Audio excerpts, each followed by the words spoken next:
আমরা কিন্তু রাস্তার দুপাশেই দেখতেছি যে ছাত্ররা যে তারা কৃষি কাজ করেছে, তারা যে বিভিন্ন জাতের বেগুন এবং এখানে দেখতেছি টমেটো চাষ করেছে।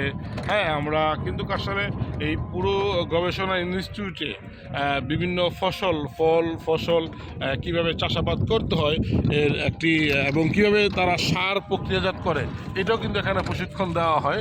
আমরা দেখতে পাচ্ছি এখানে এই যে ঘাস কীভাবে প্রশিক্ষণ দিতে হয়, গরু খাদ্য তৈরি করে, এবং এই যে এখানে কীভাবে ফসল উঠাইতে হয় এই প্রাতিষ্ঠানিক এখানে প্রশিক্ষণ দেওয়া হয়। এখানে কিন্তু এই যে গরু এবং এগুলারও কিন্তু এখানে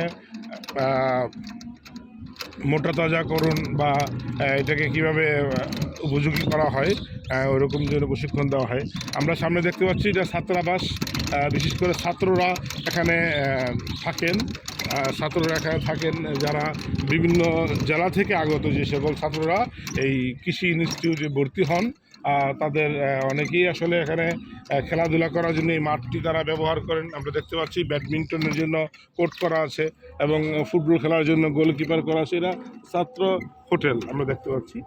আমাদের ঠিক ডান পাশে আমরা এখন যাব যে কিভাবে এতক্ষণ আমরা দেখলাম ফসল কিভাবে চাষাবাদ করে, যে এখানে যে ফুলেরও চাষাবাদ করা হয় এবং নার্সারিও একটা আছে। আমরা হর্টিকালচারাল সেন্টার, উদ্যান তত্ত্ববিদের কার্যালয়ে আমরা এখানে প্রবেশ করলাম।